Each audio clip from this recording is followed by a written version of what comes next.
Hello, everyone. My name is Trent Pollard, and I want to welcome you in my capacity as university delegate.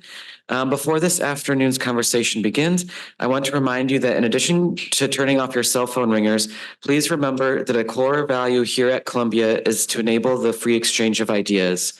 To carry that value, events including this one are structured to allow the invited speakers to speak and then to allow audience members to participate through questions and comments.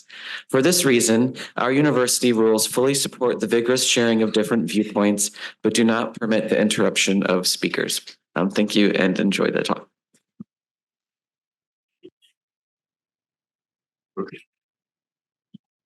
Okay, it's a real pleasure to introduce Gary Gensler today, who's been chair of the SEC since April 2021. When the world learned that Gary Gensler would be the next SEC chair, it knew that his wide-ranging experience represented a triple threat to whatever he saw as ailing our capital markets. First, there was what he learned as an investment banker at Goldman Sachs, where he became a partner at the remarkably young age of 30, and by the end of his 18 years there, rose to being co-head of finance. Secondly was his distinguished past career as a public servant, which included being an assistant and then undersecretary of the Treasury in the Clinton administration, a senior staffer on the Hill in the early 2000s, where he helped write the Sarbanes-Oxley bill, and then chair of the CFTC for almost 5 years in the Obama administration, where he played a key role in implementing the Dodd-Frank bill's reform of the derivatives industry. And then third,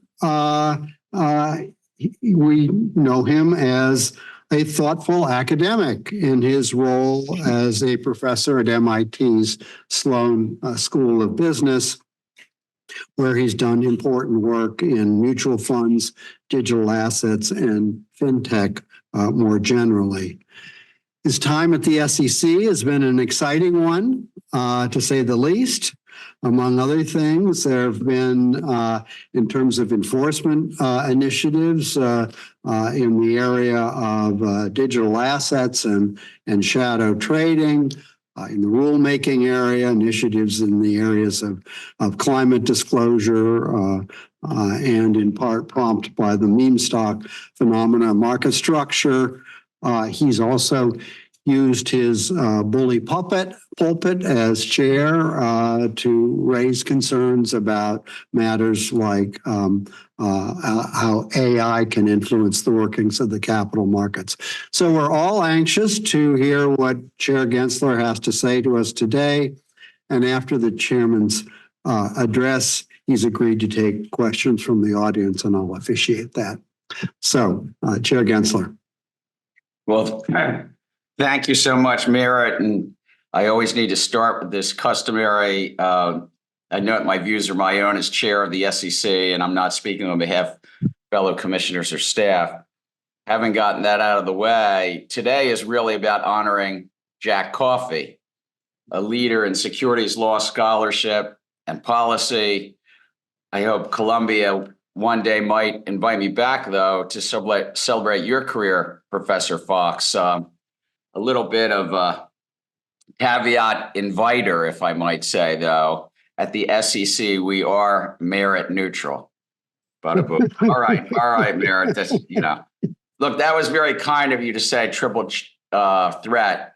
I think of that in the movies as, the singer, the dancer, the actor. That not me, but you're very kind. But I'm going to focus on Jack here. I'm sorry if, Jack, you're going to get it coming. But I'm going to focus on one of Jack's earlier works from 1984. Yes, that's 4 decades ago, before most of the students in the room would have been born, and maybe even some of the faculty. When the SEC was just 50 years old, it was 1984, and seems like a long time ago, but even so, I think it's relevant today's talk.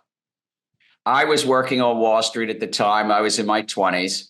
Jack's paper was called Market Failure and the Economic Case for a Mandatory Disclosure System. Jack, you've written so many papers. Do you remember this one? Market Failure and the Economic Case for Mandatory Disclosure System. We've all taken tough positions over the years, Jack. You know, Beatles versus Stones. I don't know where you stand on Yankees versus Mets or Coke versus Pepsi, but Jack was focused on mandatory versus voluntary disclosure. He was on the side of the founding principles of our federal securities law, the basic bargain that President Roosevelt and Congress had laid out 90 years ago. But then it was only 50 years ago when Jack wrote that paper, that investors get to decide which risks to take so long as the company is raising money from the public, made what Roosevelt called complete and truthful disclosure. You see, in 1933, the year the Securities Act was written, Roosevelt said, quote, "It changes the ancient doctrine of caveat emptor to let the seller beware and puts the burden on the seller rather than on the buyer." That's Roosevelt, not Jack. But Jack had three main points in this seminal 84 paper. And Jack will tell you it's 4 points, but Jack, I hope it's all right. I've merged together your first 2 points about the benefits of mandatory disclosure. The first of which may have been the most important, the merger of your first 2, Jack. First is information about securities is a public good. And in essence, companies bear the cost of providing the information while they do not necessarily receive all of the benefits. This is an economic concept that there's larger externalities and benefits to others. Jack detailed a number of reasons for this, but fundamentally, anyone can use the information and benefit from it once it's produced. Relying solely on market-based incentives rather than official sector, but relying solely on market-based incentives would lead to underproduction of such public good. And in this case, the public good is information about securities. Thus, there's a role for the official sector as Congress embedded in our securities laws 90 years ago. Second, Jack focused on, given the imperfect alignment between the interest of management on the one hand and shareholders on the other, management may not be fully incentivized to give correct signals to shareholders about their companies. And lastly, Roosevelt's, quote, complete and truthful disclosure, end quote, achieved in the securities law enables more efficient valuation and price discovery of issuers' securities. Again, Jack is a leading lawyer, but also speaking about economics. When Jack wrote his paper 4 decades ago, there were others who suggested voluntary disclosure would work just as well because if something is valuable to disclose, companies would do so. These scholars, some of them very eminent, some that went on to the federal judiciary and so forth, these scholars contended if companies were value maximizing, then mandatory disclosure wouldn't be necessary. These scholars thought that companies with good news would be incentivized to put that information out to distinguish themselves. And on the other hand, companies that don't have good news wouldn't disclose, but everyone would kind of figure it out. They know the company didn't have anything good. This line of reasoning often now is called the unraveling argument. Well, the unraveling argument, though, unravels for the reasons Jack noted. Public company disclosure is a public good. Further, the interest of companies run by managers and shareholders aren't always aligned. In essence, companies won't always provide investors important information, even if it is worth it to investors. So I'm with Roosevelt. I'm with Jack on this. The benefits from investors having access to disclosure required by laws and rules are numerous. First, disclosure promotes more efficient markets. Jack spoke about that. It promotes better price discovery. Providing more information results in prices that are more accurately reflective of a company's prospects. Second, such prices provide valuable signals, helping capital flow to its most productive use and thus promoting capital formation. Think about that: efficient pricing and more efficient allocation of resources in an economy. Third, disclosure promotes trust in markets and the companies that are raising money from the public. Investors are more likely to entrust their capital to a stranger if they are in receipt of consistent, comparable, and reliable disclosure. As U.S. Supreme Court Justice Louis Brandeis said, 1913, quote, "Sunlight is said to be the best of disinfectants," end quote. So you see, a mandatory disclosure-based regime helps protect investors. It reduces information asymmetries and helps them make more informed investment decisions. It also helps issuers access the market. Some say otherwise. I really do. I'm with Roosevelt and Jack on this. It also helps issuers access the markets. In fact, decades of economic literature support the value of securities disclosure. Now, there's a concept of materiality represents a fundamental building block of the disclosure requirements under the federal securities law. The Supreme Court articulated the meaning of materiality in cases in the 1970s, as well in the 1980s and subsequently. It's this standard of materiality that is reflected in commission rules. This materiality standard is reflected when materiality appears in numerous disclosure rules governing registration statements, public company periodic and current reports.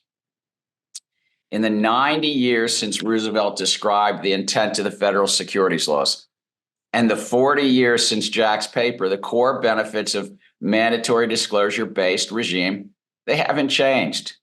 This is about economics, the benefit of public goods, the misalignment or not lack of alignment between managers and investors, the sense of building trust in markets and efficiency in markets.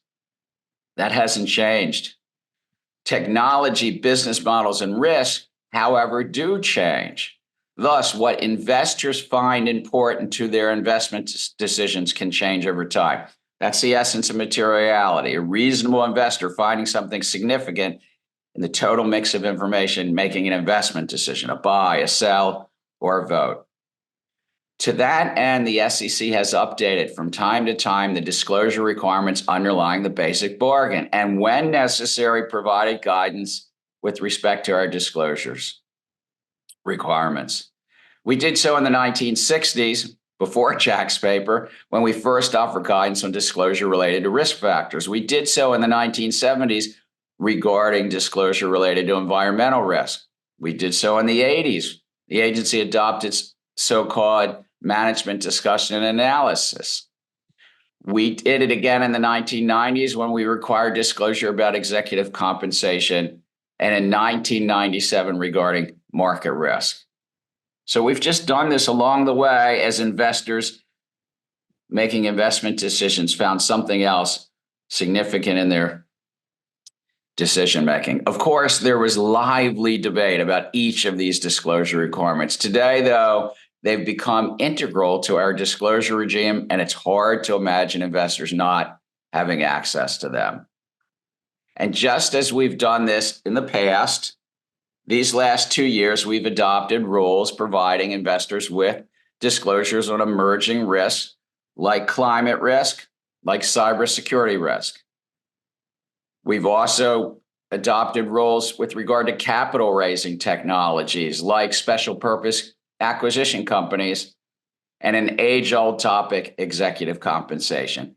In each of these separate rulemakings, the Commission has sought to enhance information disclosed to investors so that they can make informed investment and voting decisions. Each of these rulemakings is grounded in materiality. And in each of the rulemakings, the Commission seeks to ensure investors have consistent, comparable, reliable information. So this Commission is still with you, Jack, and with Roosevelt.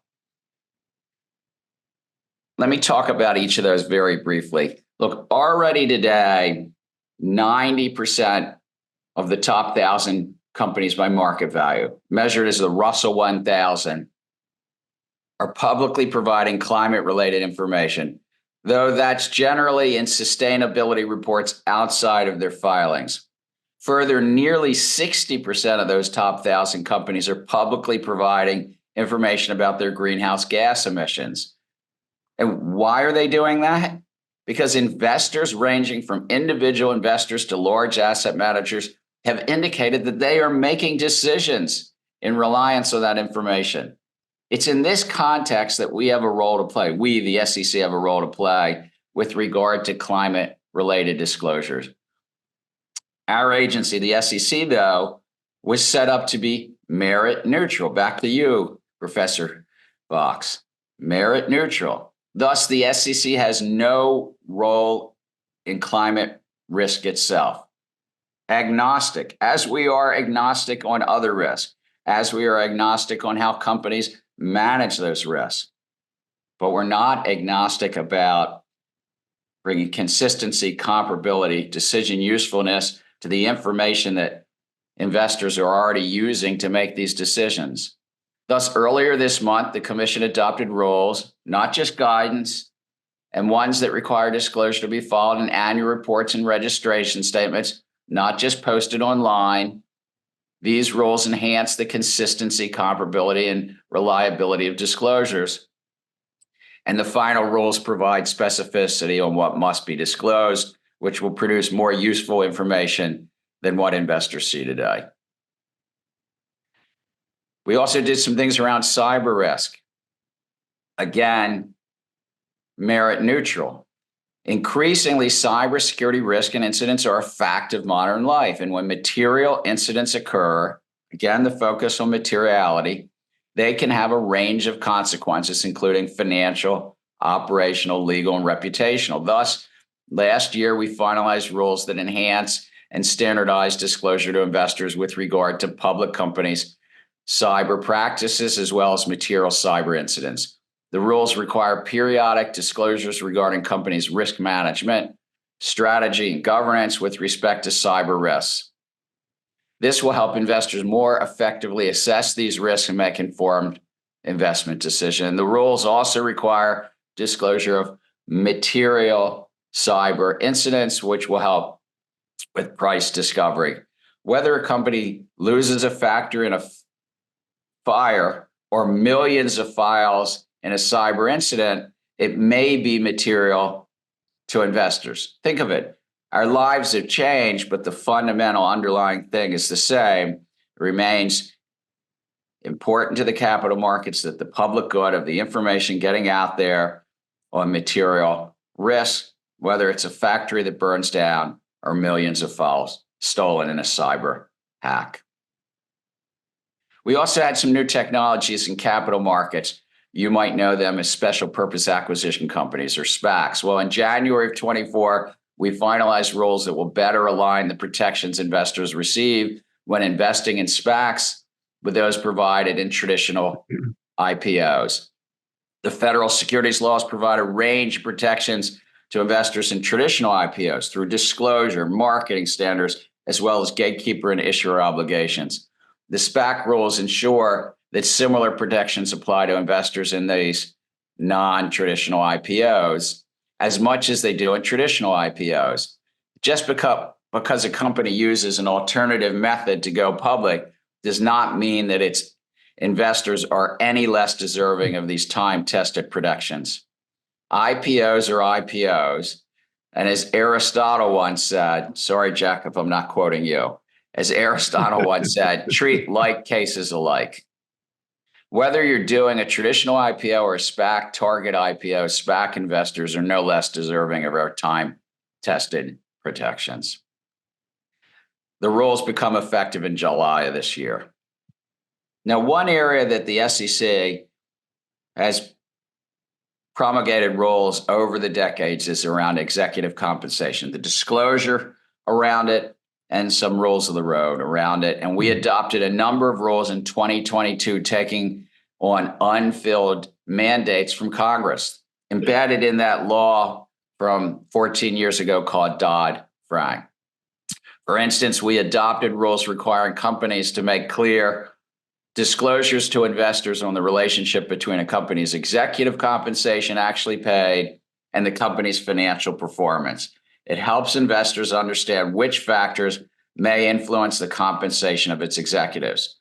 In addition, we adopted rules related to clawbacks. The first one's called pay versus performance for the students in the room, but this is about clawbacks of executive compensation. There had been something in Sarbanes-Oxley. Professor Coffey and I had worked advising Senator Sarbanes on that, but Congress felt there should be more and came back to it in Dodd-Frank. In essence, if a company makes a material error in preparing a financial statement, an executive may receive compensation for reaching a milestone that was never actually hit. Shouldn't be paid for something if there was faulty numbers. It's common sense to require issuers to claw back that erroneously awarded pay. We also required certain disclosures around companies' clawback policies.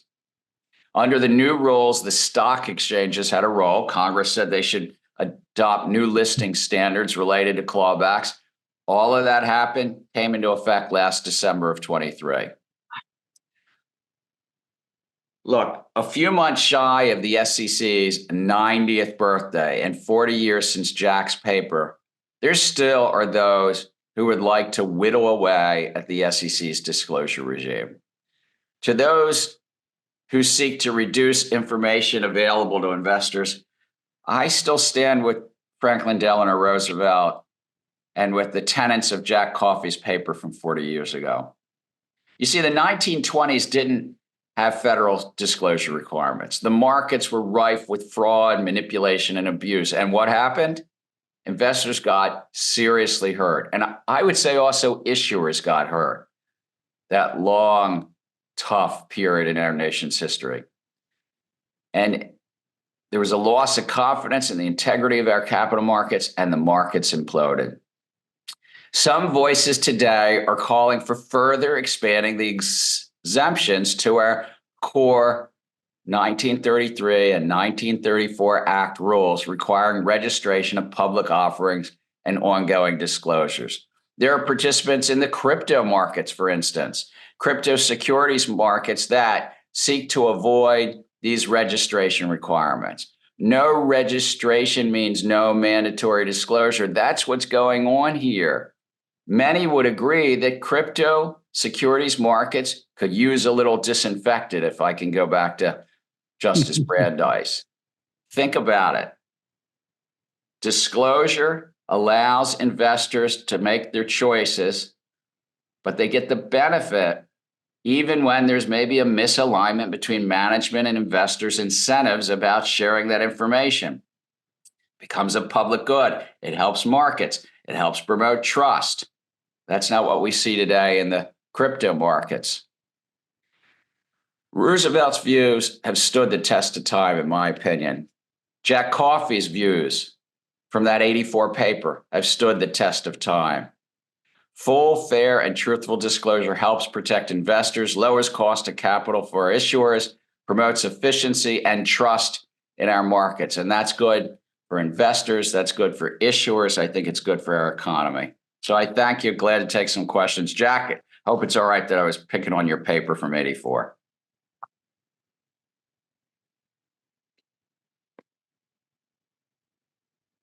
Jack, you let me lead off. Turn on your mic. All right. I would like to ask you, are we now hearing me? I'd like to ask you about your experience since the climate change disclosure release went public. And I believe in something like a day, about 30 different plaintiffs and 11 state attorney generals have sued you, sued the SEC. And in one case, they sued within 4 hours of the release of a 655-page, which is they're very quick readers, apparently, that they can read it that quickly and plead that quickly. What's your sense about this kind of massive litigation attack? It's not something we've seen that much in the past. Jack, I hope and your colleagues that you'll understand that I'm not going to comment on ongoing litigation, but it's part of our democracy. It was actually, I think, 866 pages, but it's part of our democracy. And parties have a right to go into court to seek redress. I think what we've did, as I said, is consistent with decades and decades of what the Securities and Exchange Commission does and has done in the past. When risks are changing, when technologies are changing, when business models are changing, we've updated those mandatory disclosure rules. And here, 90% of the Russell 1000 already put some information out, and 60% put information out about their greenhouse gas emissions. That's where there's a role for the SEC to bring some consistency, comparability, and just as we've done in the past, grounded in materiality, the same materiality that the Supreme Court wrote into those seminal decisions in the 70s and 80s. This is what we have done for decades. It's consistent with that. Now, that was very well said, but I was trying to get you to comment at all about the more polarized society we seem to be in today than back even when Sarbanes-Oxley was passed 20 years ago, 15 years ago. People are going to sue no matter what you say. There's almost a reflex action here. I appreciate what you're saying, and it's not just a line. I really do believe. I mean, we have this great, diverse country of 330 million people. People have different views. In the 1930s, there was a real debate about whether to stand up a commission, the Securities and Exchange Commission. It actually took the second law, and you know the history. I mean, the head of the New York Stock Exchange, Whitney, was diametrically opposed to it. And in the late 30s, the SEC itself was. The constitutionality of it was taken straight to the Supreme Court. So these things sort themselves out in our system of government. Maybe it's just the boyhood fellow in me. I never went to law school, but I believe in that democracy in our system of government. But I also would say I think what we did in the cyber rule, the SPAC rule, the executive compensation rules, the climate rule, are all of these disclosure rules consistent with which we've done in the past. And no doubt some agency, some commission in the future, there will be new risks. And in this case, when 90% of the Russell 1000 are already making some disclosures, and when the commission says, make that which is material, if material to investors using the same materiality standard, I think that's the role we have to play. We're not a climate regulator. We're agnostic about climate risk as a legal basis. We're merit neutral, as I said earlier, and I think that's what this represents as well. Well said. Joel, and maybe if each person can introduce themselves. Chair Gensler, I'm Joel Seligman. Oh my God, yes, Joel. Good to see you.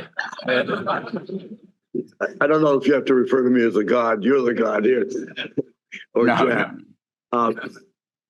As a deep admirer of what you've done, you are facing not only a sometimes hostile court system, but obviously there's going to be an election in November. And to the extent you're comfortable, I'd love it if you would give us a sense of what your priorities are for the commission between now and November. And I say that with a little sense of history, more recent than 1984.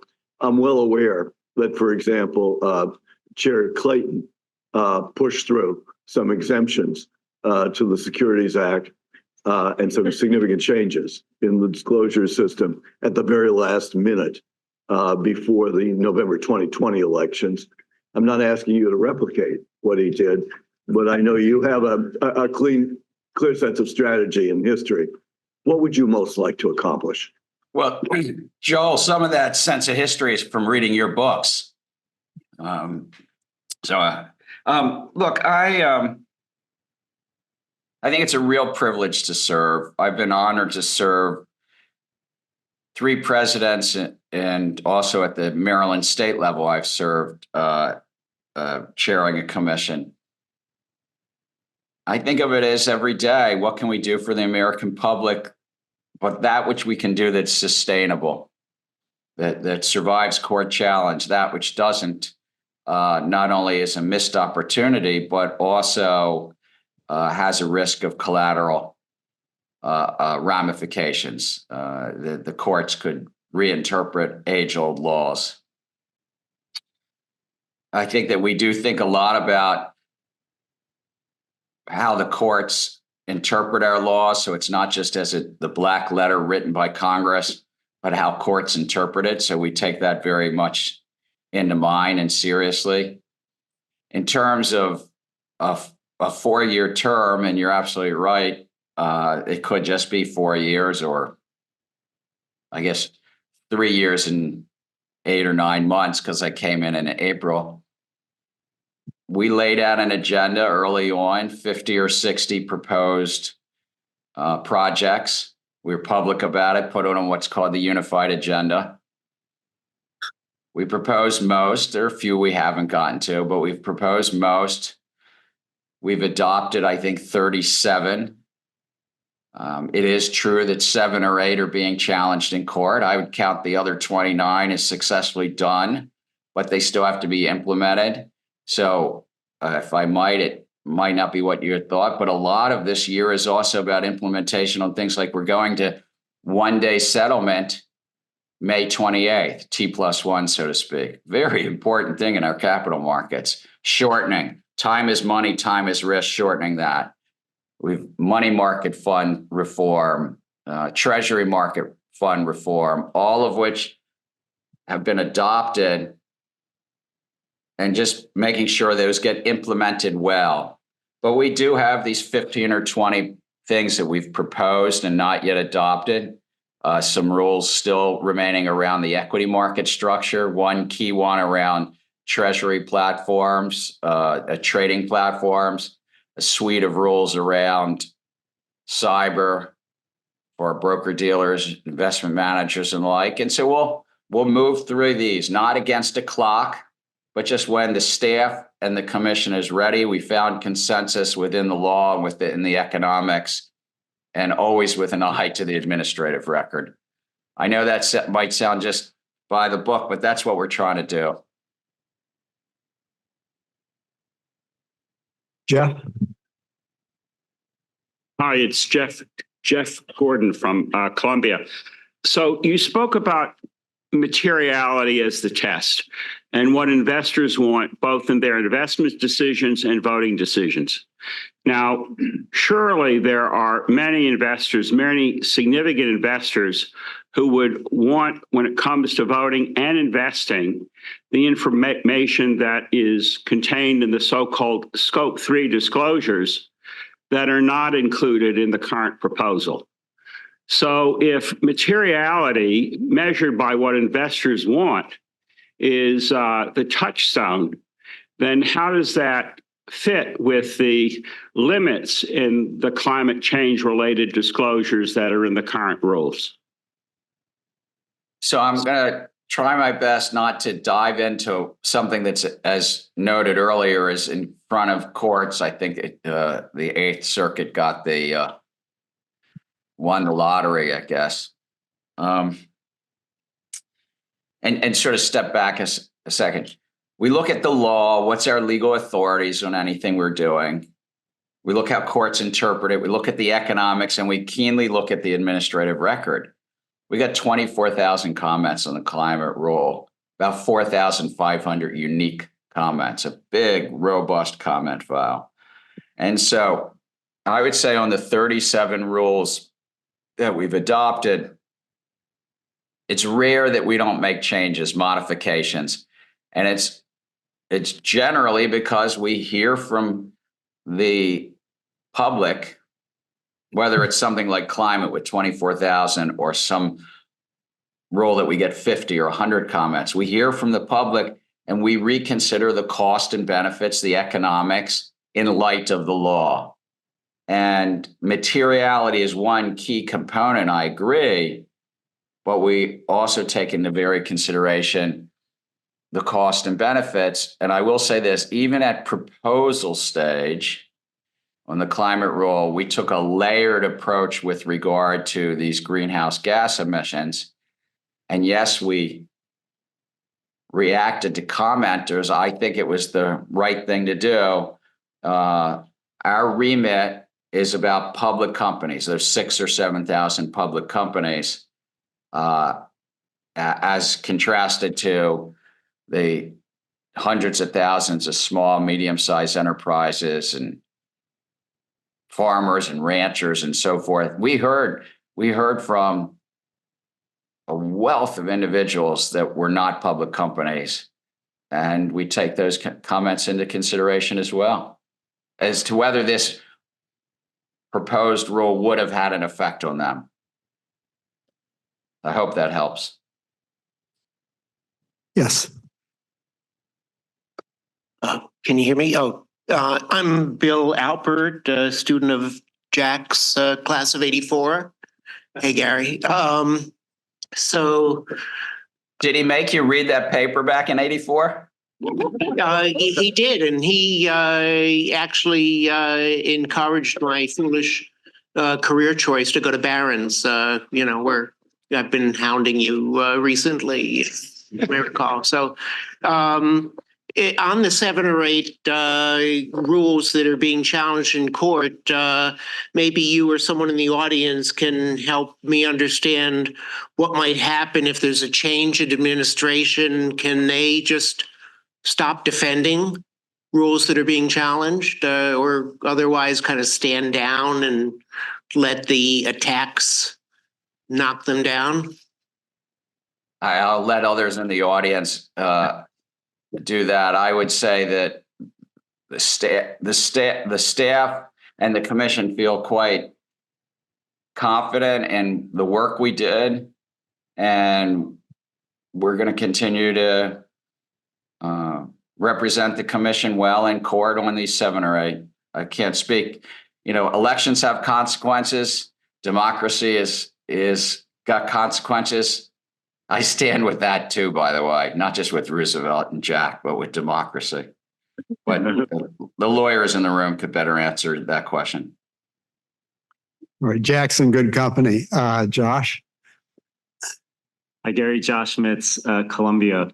I guess just to follow on Jack's question, I mean, without asking you to comment on any particular matter that's highly controversial, what do you make of the critique which says, the SEC once upon a time, confined itself to issues that maybe maybe they had some political salience, but this is an independent agency and an independent commission with thoughtful professionals who are not directly accountable to the people, because it's the job of the SEC to regulate a technical and complex area like the capital markets. And there's a school of thought which says whether we agree or disagree with the decisions you're making, you don't have necessarily the same political accountability as Congress does to be making decisions in areas that are highly controversial. And so I'm just curious, how you feel about that criticism, which is one of wherever you come out on the issue substantively, this sense that, really we should leave maybe the controversial decisions to Congress or to the political process where there's maybe arguably greater accountability than the SEC has. Look, I think that, as you probably know the history, Congress decided to set up independent commissions starting in the latter part of the 19th century. And then under Roosevelt, we were set up. We were not the first nor the last commission set up. We are politically accountable, though. I wouldn't say we're not. The 5 commissioners are presidentially appointed and Senate confirmed. Our appropriations are subject at the SEC. Our appropriations are subject to congressional oversight. We're subject to congressional oversight. So we are accountable. We're also accountable through something called the Administrative Procedures Act as to really sticking to the law, the economics, and the comment file. I would note that if you look at, and Joel's written about this, but if you look at each decade, especially the consequential decades of the 30s under Kennedy and Landis and Douglas and Frank, or in the 1960s, Manny Cohen, and certainly in the 1980s, John Shad, and 90s, Arthur Levitt, there are many consequential proposals that these individual commissions took under the leadership of the men I just mentioned, or under Mary Shapiro and Mary Jo White in the later decades, that were controversial at the time, and then now we take for granted. I mean, I think of Chair Levitt, who was really the tech industry and the California delegation were all after him, that they didn't want to have certain accounting for stock options, and it seemed like a whole hurly-burly, and Congress almost took it up. I think in that circumstance, the capital markets were better off leaving something like that, the technical accounting issue of stock options, to the SEC. But Congress could have gotten involved. They always can get involved, change our laws. That's our democracy. That's a good thing. That's my take on it. And in terms of these 4 buckets of disclosure rules that I mentioned around emerging risks like cyber and climate, around emerging way to raise capital through SPACs, through some mandates around executive compensation, I think that which we've done is right. We've stayed inside our chalk lanes, and the chalk lanes are investors making investment decisions, that which is material to them, and bringing consistency to it.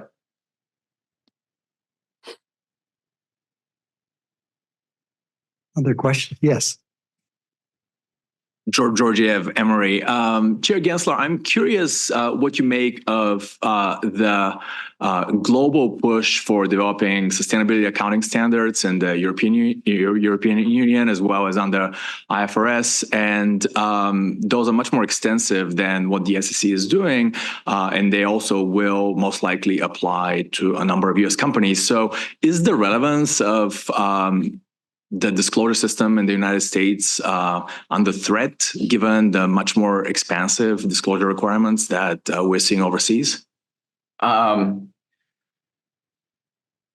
capital markets are 40% of the world's capital markets. That's true whether it's in the stock market or debt markets. So we're very significant. And I think it's an important thing to recall that is also part and parcel with why we have leadership of the US dollar around the globe, dollar hegemony, if you wish. I know it wasn't your question, but I think a lot about this. We do what we do here under our laws, under our market structure, our economics. We keep an eye on what others are doing if we can learn from it. And in this case, you're saying that there's certain standards being written about disclosures. Some of those disclosure regimes are trying to achieve a different goal. Ours, we're just a securities regulator. No matter how much somebody wants to say we're something else, we're just a securities regulator.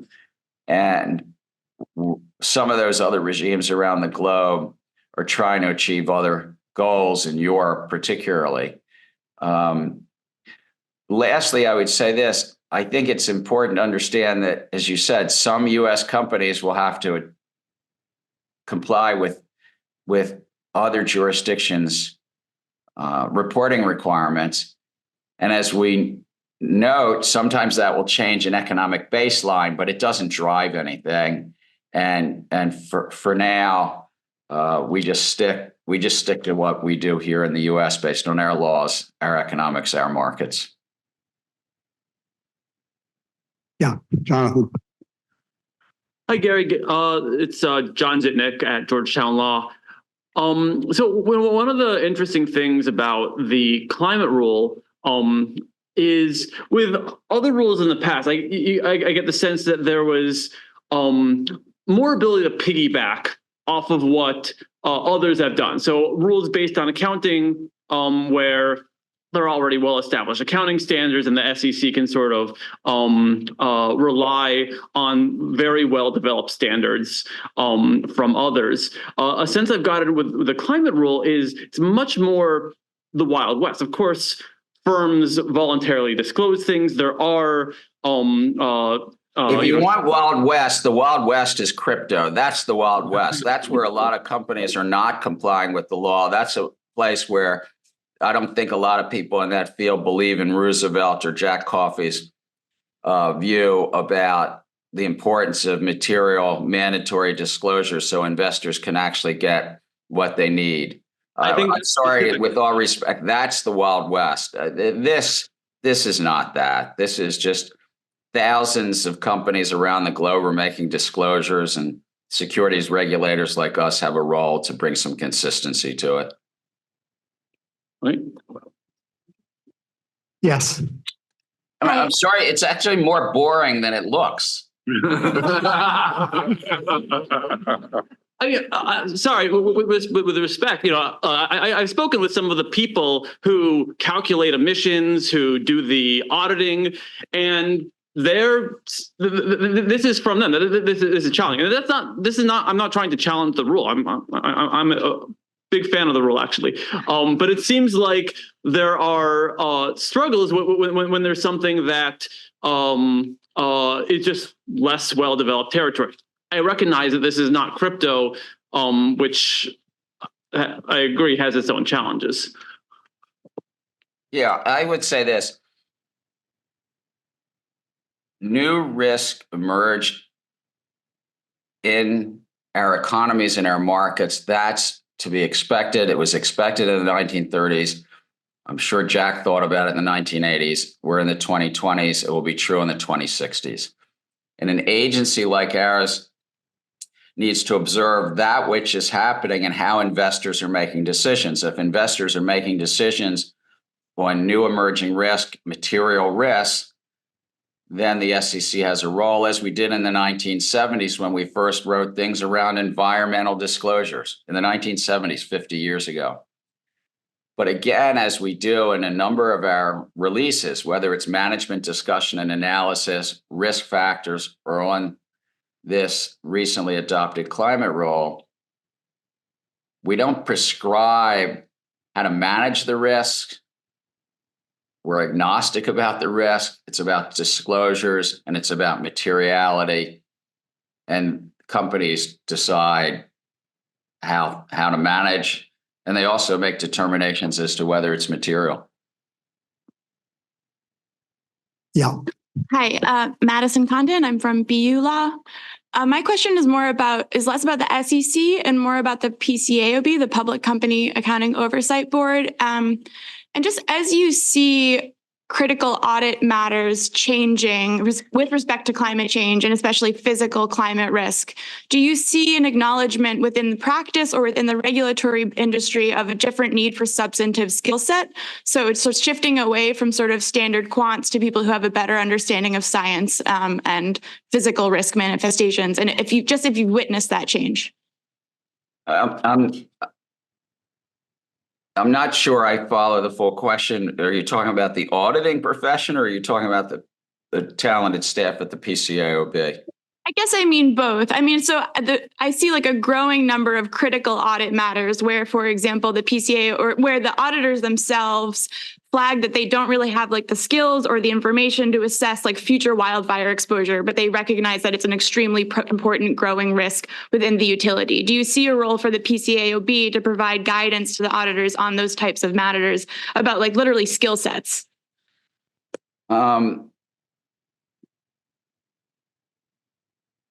I think that the PCAOB has a really important role in our capital markets, the trust and the financials, but it's really about the financial accounting, the classic income statement, balance sheet, and statement of cash flows, and the footnotes there too.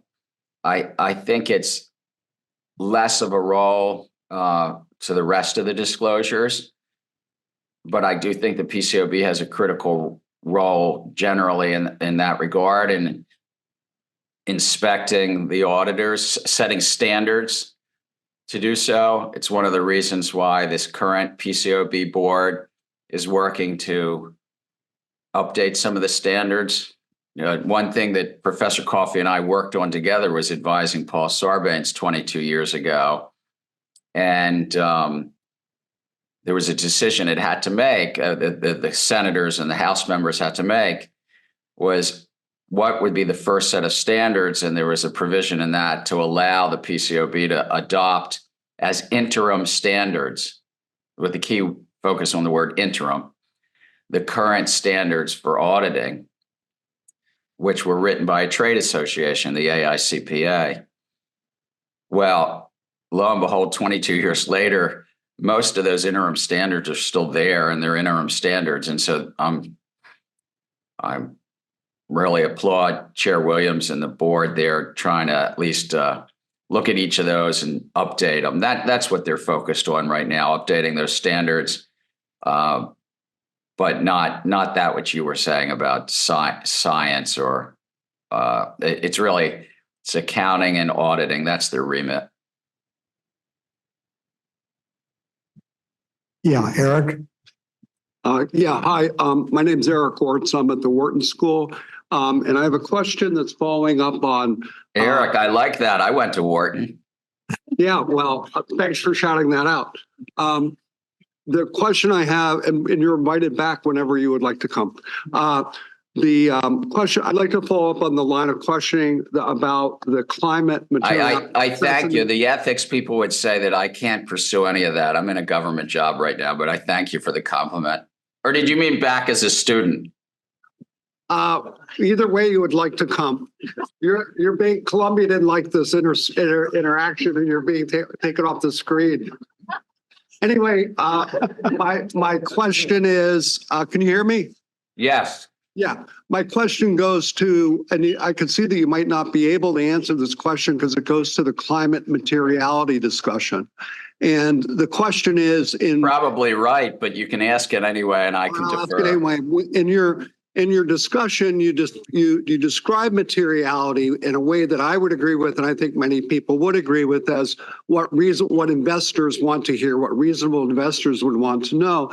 And I think, as other questions indicated, and as you also indicated, there are lots of investors who care more and more about climate disclosure on not only a financial measurement, but, and this was part of, I think, Jeff's question, they're also interested in what are the actual greenhouse gas effects? What are the actual effects of the company's policies on, are we really changing the problem?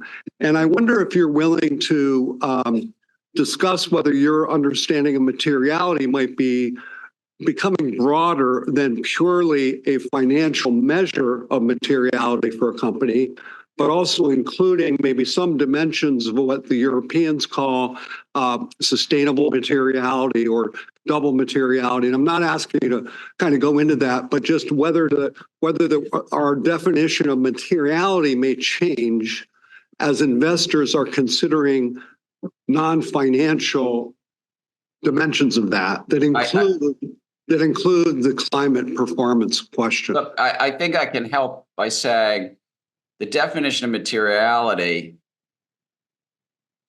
was done by the Supreme Court, which means it's the law of the land, in the 1970s and 80s, and they came back to it, TSC and BASIC and these other really important decisions. Substantial likelihood that a reasonable investor finds it significant in the total mix of information when making an investment decision. So that's why you and I agree, because it's the law of the land. It's the Supreme Court. And that's about those investment decisions. The Europeans have a different approach. They passed a law. Their parliament came together and passed a law. We didn't do that here. They did something different that has that double materiality. That's certainly not what we have here. That's just a matter of fact. And we at the SEC stick within our authorities, our chalk lines, I would say.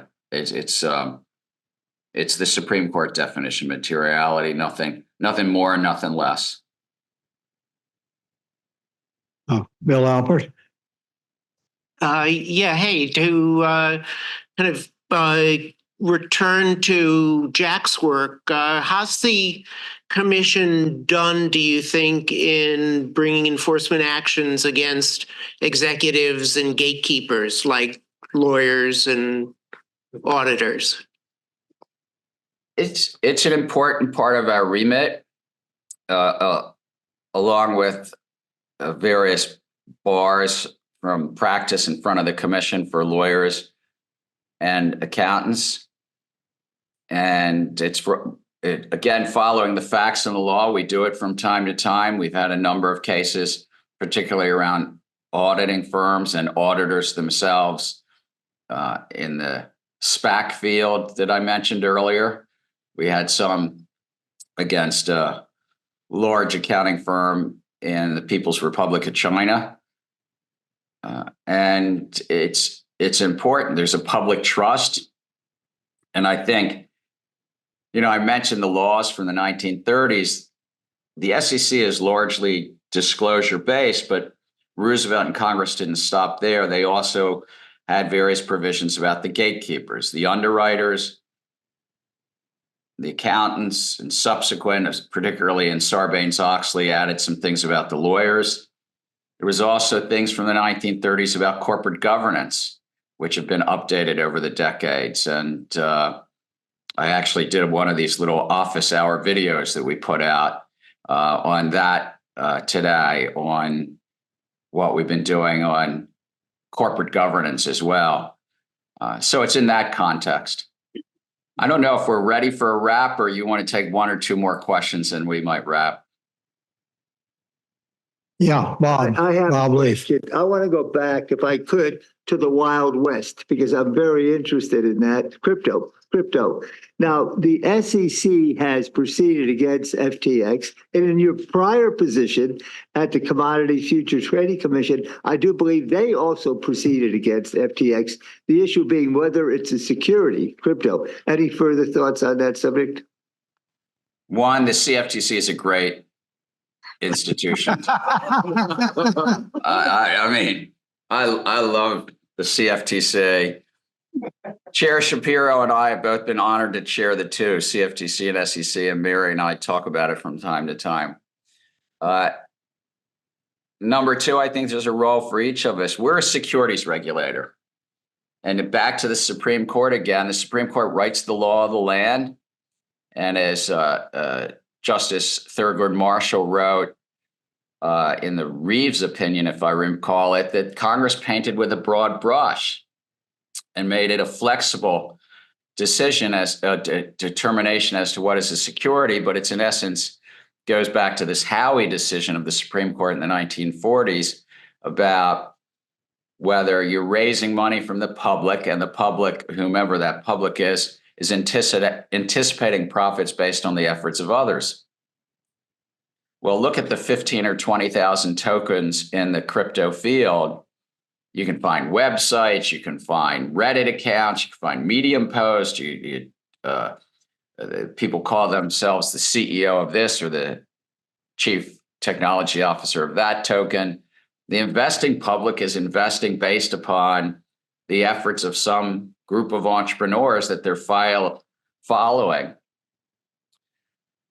So without prejudging any one of them, the vast majority have the indicia of what's called an investment contract, and thus a security. And back to the comments I made earlier, the talk about disclosure, the public benefits from the public good of disclosure. It builds trust in our capital markets. It helps protect the public. And what have you found in crypto? You found just time and again, it's replete with fraud and problems and bankruptcies. We've seen that story before. It was the 1920s. So this field is really a reminder how important our mandatory disclosure-based regime is. There's also a role, the CFTC. And if something doesn't have that group of entrepreneurs or some group that the public's relying upon, and they're wonderful derivatives regulator as well. So Chair Benham and I talk on a regular basis.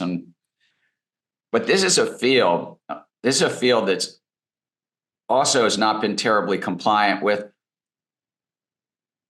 Department of Treasury rules around protecting against financial crimes, or what's called anti-money laundering laws as well. It's a field that's preying upon the American public desire for a better future for themselves. And, talk about economics for a moment. What's the economics of the underlying tokens? Why would there be 15, 20,000 of these tokens? They're not currencies. So the public needs to have that disclosure-based regime where they can make a decision as to what risks they want to take. All right. Well, thank you so much, Chair Gensler. It was a very productive hour. Well, thank you. Thank Jack Coffey for his years of leadership in academia. We got to know each other, as I said, 22, 23 years ago, where we were both advising a great senator, a friend of mine. He was my hometown senator, Paul Sarbanes. And when I was asked to give this talk, I sort of wanted to find a way to pull it together for you, Jack. And so thank you for all your service. Thank you.